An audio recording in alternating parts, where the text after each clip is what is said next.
Hey, it's Marie Forleo, and you are watching Marie TV and or listening to the Marie Forleo podcast. So if you've ever had a great idea for a product or a service and you told it to people and nobody got it, or if you ever felt like you were too young, too old, too fat, too something to really make it in your industry, you are going to love today's interview. I have the one and only Katie Sturino on. She is the founder of Megababe, which is an incredible company that creates non-toxic products for things like thigh chafe and boob sweat and butt pimples. I really think you're going to enjoy this episode, so let's get into it.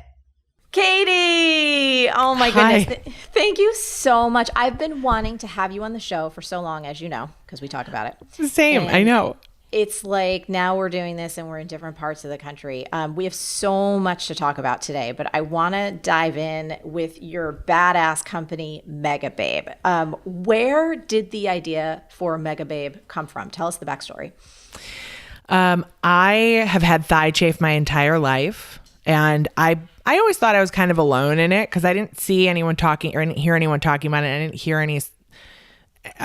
hear of any solutions that really made sense to me or appealed to me. And then when I started my blog right around April, I would start to talk about chafe season. I'm like, it's chafe season, girls. Like, what are you going to do? Are you doing short shorts? Are you doing like those lace band things? Like, what's your program? Because I would try everything. And then at the end of that summer, I was like, why the F am I like hyping other people's products that I don't even care about? And why is there nothing out there in the world that is really just for a cute girl who's looking to walk to work without getting like a thigh burn? Yeah. And how many years ago is that? It will be 3 in June.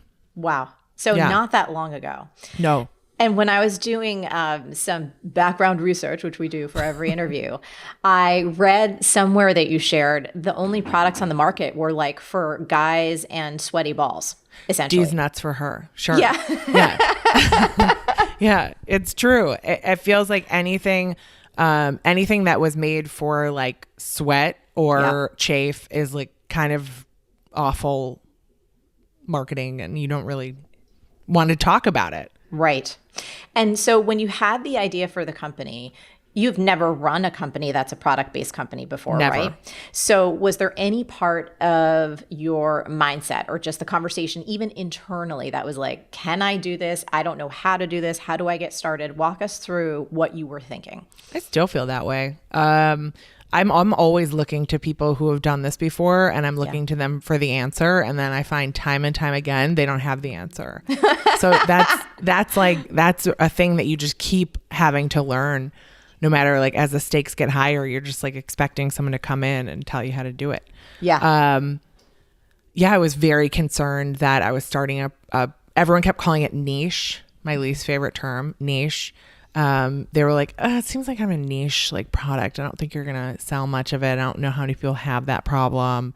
I've never heard of that problem. These are common things I heard when I was launching, and I really had no idea if they were right. I mean, I thought just like scientifically, mathematically that they were wrong. Yeah. Cause, I didn't think I had a very unique problem, but, I really had no idea if this was going to be a thing or if it would just like die on the vine and we'd have 10,000 units of thigh rescue in my parents' garage. So even creating more context before you started this company, so you had your blog, and what was your main career or source of income at that point? Like, what were you doing for a living? What I still do right now, which is I'm a style influencer. Yeah. So I work with brand partners, and that's how I make my income currently. I have a collection with Stitch Fix that's launching. We're launching our 3rd collection on June 2nd. So that's going to be really exciting. And brand partnerships are how I make my income. I still don't take a salary from Megababe. No one does, because we're self-funded, and we decide we're all of us are lucky enough to have like a secondary income, but it also means that our time is split. Yes. Yeah. Yes. Well, I want to talk about, first of all, I think the branding for Megababe is so genius. Like, I Thanks. loved it from the moment I saw. I mean, I loved you from the moment that we I met. love I was you. like, we're meant to be friends. But I want to talk about the writing and the positioning aspect of Megababe products. You have products called Rosy Pits and Bust Us and Les Touches Butt Mask and Thigh Rescue. What's your process if you have one for naming things? Like, do you do the copywriting or someone on your team? Is it collective? It's my best friend Kate it's my sister and my best friend Kate. And we are the founders of Megababe, and neither of them have thigh chafe, by the way. It was just like, I was like, guys, I'm going to make a stick. And they were like, okay, we're with you. But it's basically Kate and I'll get on the phone and we start to spitball ideas. And right now we're naming a product for the fall and we're kind of stuck on it. So that's what we do. We go back and forth, and then we have a small group of people, just friends, that we'll send names to, and we're like A or B, and they'll let us know. I mean, that's how it is. Yeah. No, I think naming is so fun. And I think that for me, because I'm into copywriting, I love teaching people about writing and also just the power of using the right words to describe something. You know, you can have a product that's amazing, and if it's positioned in one way, it feels kind of boring. Yes. And then you do something else, and all of a sudden people are like, that's fun and it's effective and I want that. How do I go get that? So I think you guys do a brilliant job. Thanks a lot. You're welcome. So, okay, 3 years in, Megababe. I know you also just launched this not too long ago, hand sanitizer. For those listening on the podcast, I'm holding up one of Katie's newest products, which thank you, by the way. You were so kind to send me. Josh and I went on a bike ride yesterday. We had to get something from the hardware store. And he's like, I'm taking this Megababe hand sanitizer. I'm like, yes, you are. Yes, you are. Yeah. When did the idea for this new product come? My sister had a baby about a year ago, and she's like a psychotic new mom. Look, I'm holding my microphone. Like, I want my microphone to be in a stand like your microphone. It just keeps inching up like this. You're adorable. It's almost like a little ice cream cone too. You're like, oh, hi. No, I'm like, okay, I'll just keep it here. My sister had a baby about a year ago, and she was using Purell, and her hands were just cracked. And I was like, this is awful. Like, have you looked at yourself recently? Like, we need to make something better. And then we found through the research when we started developing it that most like inexpensive hand sanitizer is full of fillers and chemicals and all the things. So I was like, we can do better. We can have a better hand sanitizer experience. I'm a big hand sanitizer fan. I always carry a little bottle in my bag. And so we went with plant-based alcohol. We took out all the fillers, and we put in oil that made sure that like your hands won't crack. And isn't that interesting? How far yeah, we back? launched in January. Yeah. Oh my goodness. And we launched in January, and then all hell broke loose. Yeah. And has it been selling out? Like, have you been able to keep it in stock? Yes, not easily. My sister basically is like a bulldog, and she's taking on everyone from big hand sanitizer companies that like need components to like every small brand who's trying to capitalize on what's going on by launching a hand sanitizer now. So we have been like fighting for raw ingredients, fighting for bottles, caps, pumps, everything. And we have been able to stay in stock. We were out of stock for 2 weeks. Wow. And now we've been back in stock, and we should have enough inventory I think other people will start launching hand sanitizer soon, but we're selling it in Target. It sells out like anytime it goes live, it sells out right away. Ulta, it's still in stock on Ulta, which is good. But yeah, it's been tough. And it's also been really interesting because it's kind of, the whole world is derailed right now, but it's derailed we were like laser focused heading into, this is our third summer, chafe, like this is our thing. We're going to have a breakout summer. We're going to spend some money on marketing for the first time. And then it just completely derailed. And now we've been like really grateful for the hand sanitizer. Incredible. Yeah.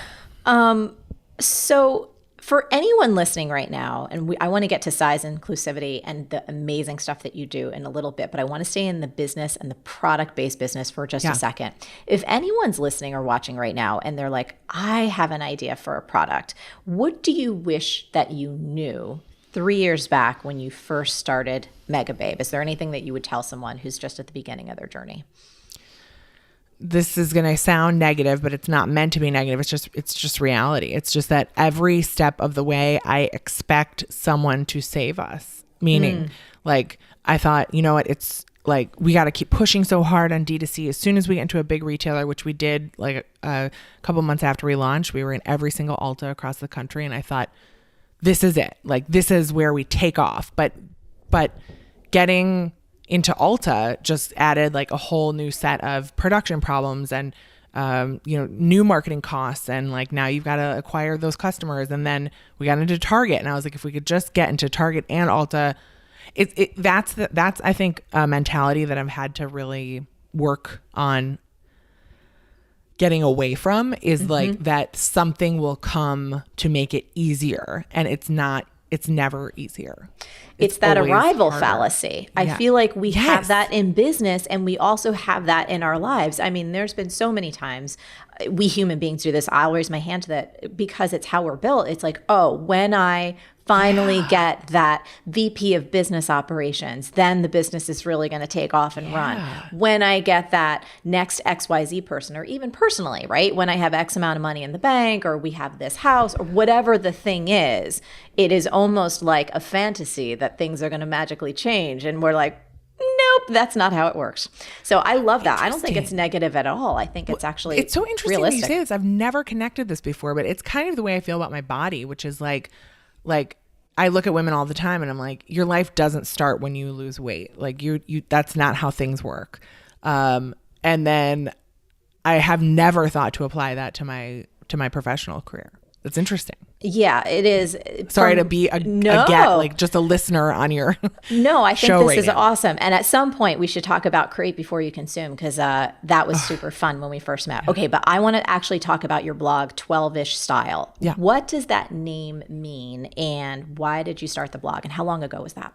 I started the blog in 2014, and I did it. I called it the 12-ish Style because my weight's always fluctuated, and I was kind of going between a 12 and a 14. And I felt like there was just this whole group of women that didn't feel plus size. They didn't identify with the plus size community, and the plus size community didn't identify with them. And I still feel that way in some sense of the word, even though I use the word plus size all the time. Because a size, and it's very complicated in there. There's a whole not hierarchy, but like everything is separated into small fat and infinifat and all these different categories of fat that you can be. Fat being used in a accepted, like, positive way. And I still don't identify. I still don't feel like I belong in any of the categories, I guess. Anyway, where was I going? Oh, 12-ish. Yeah. So I wanted to address women who felt like the fashion world didn't really care about them and the plus size world didn't really care about them. It was more of like a size purgatory. Like you're not like the French designer who stops at a size 10 doesn't care about you. And at the time, like the plus size designers were starting at like a size 16, 18. So they didn't care about you either. So the 12, 14 was really lost. And I am now a size 18. I gained 62 pounds during my divorce, which happened after I started the blog.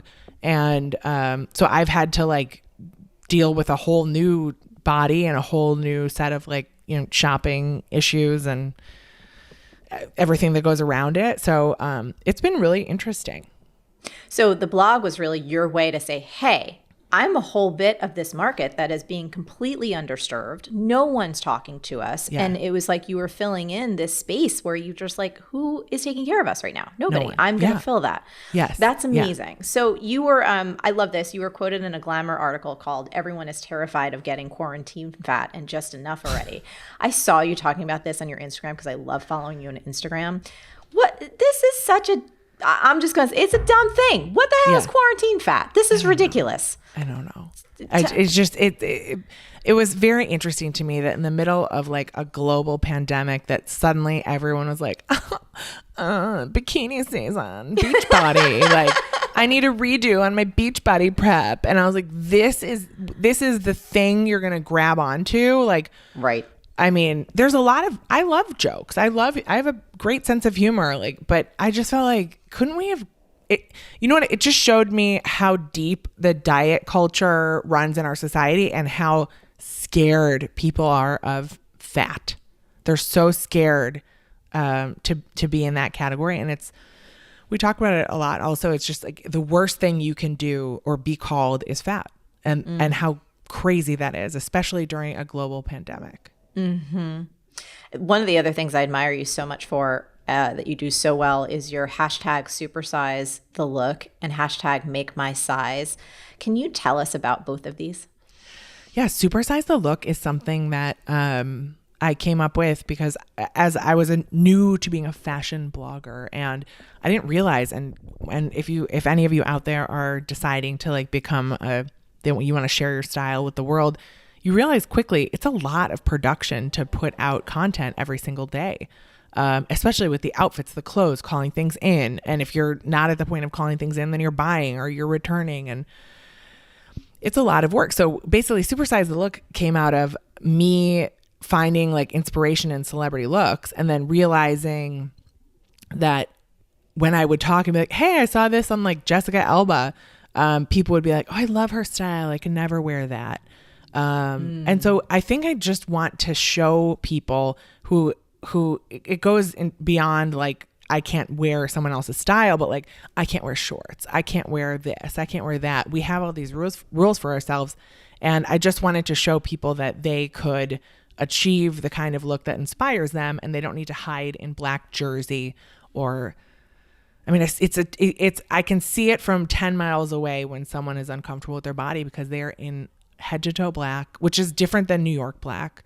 It's like head to toe black. It's stretchy, and they're hiding. And hashtag make my size. Like, you have actually shifted the way that people make their clothing. Am I right? Yes, I think so. Which is I think crazy. so. I love it because when I'm on your Instagram, Mama, and I see you in a dressing room and like just with your classic Katie Sturino face, like what? And it's like you got your boobs squished, or you know what I mean? So you're like, this is just not working. And I'm like, I love you so much. And I feel like there's a way in which you do it, which is like, hey, brand, whatever, I would really love to shop at your store. But guess what? I can't because of X, Y, and Z. And so I'm curious, what's that been like for you? Like, have brands reached back out and actually started a dialogue? Well, that's really scary. It was really scary to do because you don't call out brands. Brands pay your rent. Like, brands are very, and also you don't want to be the girl on the internet who's like, no. Like, no one wants to be that girl, and no one wants to work with that girl. So that's why I thought it was really important. And I always, whenever I do a make my size, I want to let the designers see on my physical body how far away their largest size is from fitting me. Because all the time, designers will reach out and be like, we'd love to send you something. Go to the site. It stops at a large, an extra large. And they think that they see me on the internet and that they think that their largest size, well, why wouldn't it fit you? Like, they don't have perspective on it. So I just need to visually show them how far they are away from making my size. But it's been so cool because brands like Veronica Beard, DVF, like they've seen it and they react and they do something about it. And that's what's really crazy. I think it's so exciting. It just goes to show the power of using your voice. And I do think you do it very deftly. I feel like whenever I've read your captions, it's not necessarily like, I can't stand you. It's like, hey, it's this version of, look, I am a beautiful, powerful woman. I'm in your store and I would love to achieve this particular look that you're so great at putting out, but we need to have more bandwidth here in all the ways. I admire you so much. And I think you're one of the funniest people ever. And I just think it's just so important for we as human beings to see ourselves, all of ourselves, represented, and to remove any kind of shame away from our real bodies or aging or our passions or, the whole range of who we really are. Yeah. And so I think you're brilliant. For anyone listening who might not be familiar with the body positive movement, or who feels like even right now as they're listening to us They love this. They're inspired by it. But there is still that voice in their mind that says, you know what? I'm not going to be happy and I'm not going to feel good unless I radically lose weight, change the shape of my body, whatever. What can we do to start being kinder to ourselves? What's the first step that we can take? So this is interesting because I think some people hear my message and they think, okay, I don't know, what are you condoning, like gaining weight and all this stuff? That's not what I'm condoning. I'm saying if you're in a body like me, I'm a size 18, 20 right now. Will I be an 18, 20 forever? I don't know. But what I've been able to do is disconnect the shame and the feeling of like needing to like, oh, well, like when I lose that weight, when I lose the weight, then I'll do that. Then I'll do that. I've disconnected that. So weight loss has become more of like a health thing if I'm interested in that right now. And I check in with myself about that a lot. The first thing, because the thing is, the reason my blog switched from being like a clothing blog to really a place of body acceptance at all sizes, because thin women are the hardest on themselves. Like if you're a big girl, like I've always been a big girl, like, you're a big girl and the expectation is you're never going to be a zero. And the idea is to stop looking at the zero as like someone who has it all figured out. But women are so hard on their bodies. It's a real, I don't know why we're doing it. And I don't know who it serves, but my big tip is that you got to notice yourself and your self-talk when you are looking in the mirror, when you are trying something on, when you are getting dressed in the morning. You need to say, and you're grabbing your stomach and you're going, ugh, like, that's like how people talk to themselves in the mirror. You need to just notice it and try to stop it. Just notice it is the first step. Like, and be like, oh, I did just say something mean. Oh, I did just say something mean. And then you kind of start to like, it's not magic. Like, you just start to notice the behavior and then you can start to change the behavior. Have you seen for yourself any shifting over time that isn't necessarily due to perhaps self-awareness, but maybe just experience and age? So I'll call myself out for this. Like, when you said sometimes thin women, can be the most brutal on themselves. I have been so hard on myself about my body, like since I was little. I don't know if it was little. It was probably like, I just started feeling different when I was starting to get, pubic hair. And because I'm Italian, I are both Italian. Like, people are like, oh my God, Marie, your hair. I'm like, oh yeah, I got hair everywhere. And I was the little girl with the unibrow and the hairy arms, mustache, and the hairy legs. Major Absolutely. mustache. And just felt so much shame about who I was. And then I remember just, from the 20s and the 30s and just being so hard on myself and my body. And the one thing that I so appreciate about getting older is giving so many less fucks and like loving myself so much more and noticing as I walk by the mirror, like how grateful I am that my body works. And that I can dance and that I can move. And when I see things that I used to be so critical on, I just remember how much friggin' time I wasted. Like, I remember wasting so much time trying to like perfect my legs. Does that make any kind of sense? Yeah. Oh, gosh. But do you think that has to do also with the fact that once you go through an experience or two where it goes back to what we were talking about earlier, where you think life will change when, what did you call it? You had a whole The arrival fallacy. It's something. Yes. Because I think that starts with, at least for a lot of girls in their 20s, it starts with getting married. Mm-hmm. You think that it's like all about you're just prepping to get married. Yes. I think this happens with women. It happens. Absolutely. I didn't have that particular arrival fallacy, like before we even started recording, we're like, Marie, is that an engagement ring on your finger? I'm like, yeah, I've been engaged forever. Like, Josh and I have been together for 17 years. Last night we were joking, making dinner, and he's like, oh, I can't believe we still like each other over 7 years. Like, he keeps making these jokes that we haven't been together as long as we are. But you're right, though. I think society has just fed all of us so many narratives about what it means to be a successful, powerful, beautiful women.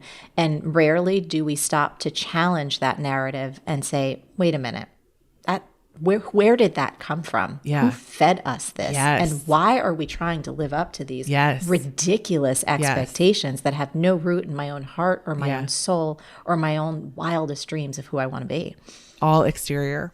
Yep. All exterior. Yep. I'm with you. And I guess one of my goals is to wake women up before they've wasted so much time. Yes.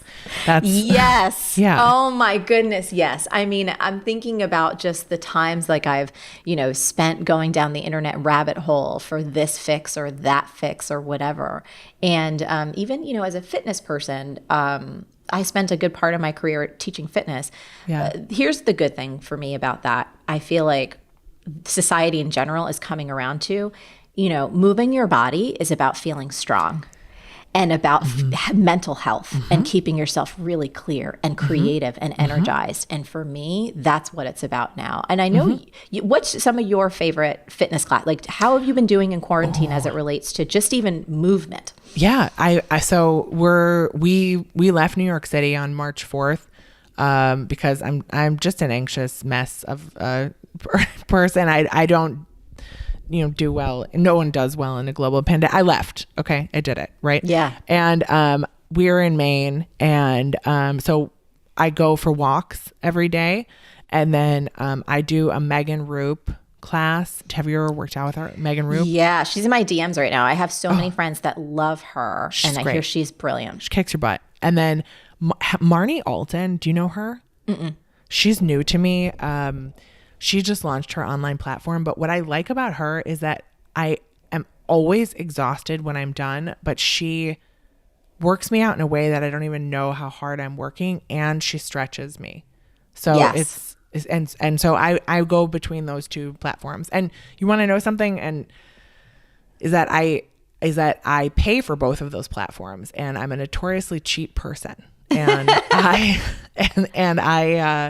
I feel like that's like a testament to how much I really benefit and get out of those workiets. Yeah, I feel like I've discovered so many new ways to move and also so much more efficiency, to be honest. Like, I love going to the gym when when we all could. But now that my home workouts, it's like I'm here in LA. We go for walks with the dog. We do bike rides, which have been amazing. And then I'm always finding all these new workouts online. And I'm like, this is so fun. So who do you work out with?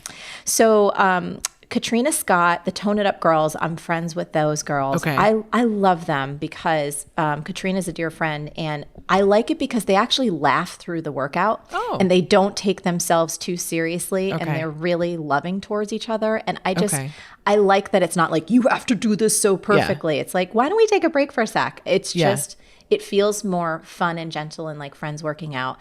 And then I've been sampling different things on YouTube just to switch it up. Like I'll put in 15-minute workout, no weights, or 20-minute workout with little dumbbells just to see what comes up on the YouTube roulette machine. And then I try something and I'm like, okay, that was fun. I've also been really enjoying yoga with Adrienne. I don't know this. You should check her out. She is, I really like her style. There is something really approachable and gentle and welcoming and just there's like an ease to it with her that I really appreciate. Not too much woo-woo. Not that I don't like woo-woo, but it's just great. It's like, hey, let's stretch our bodies, let's move, let's breathe, and then peace out. Bye. I think we're exiting the like 2012 to 2020 trend or 2019 trend maybe of like the robotic workout. Yes.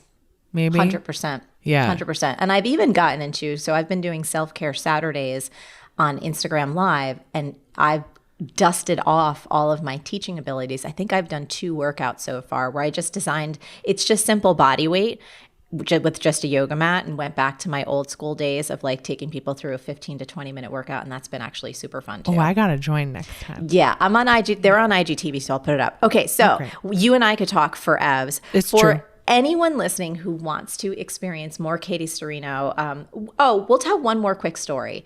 Okay.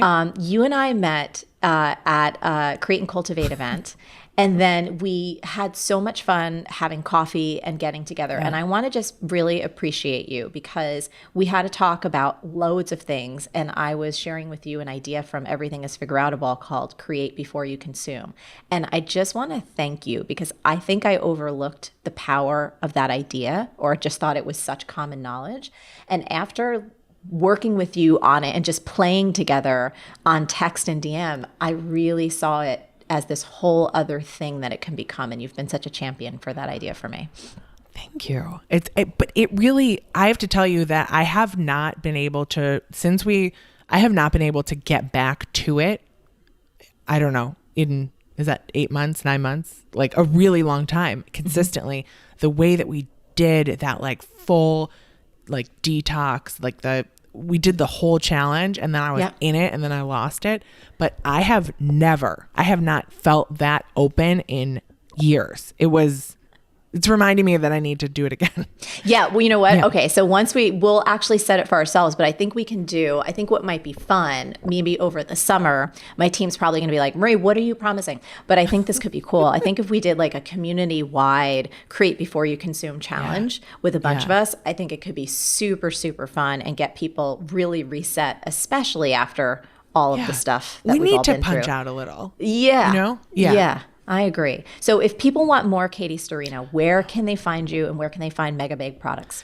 They can find me at Katie Sturino on Instagram, and Megababe is sold on our website, megababebeauty.com. We're also available at Target, Ulta, and Goop.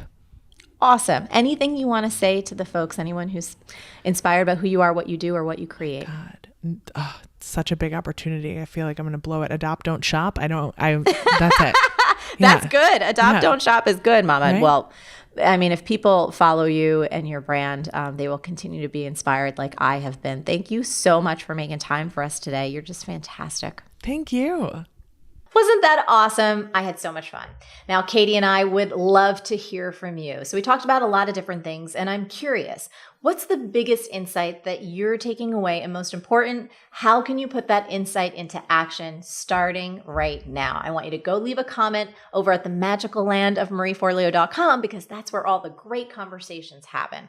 And when you're there, be sure to subscribe to our email list and become an MF Insider. You will get instant access to an audio I created called How to Get Anything You Want. It's really, really good. So thank you so much for watching. And as I always say, stay on your game and keep going for your dreams because the world really does need that very special gift that only you have. Thank you so much for watching, and I'll catch you next time on Marie TV. Are you tired of talking into an empty void? Are you ready for more sales, more clients, and more raving fans?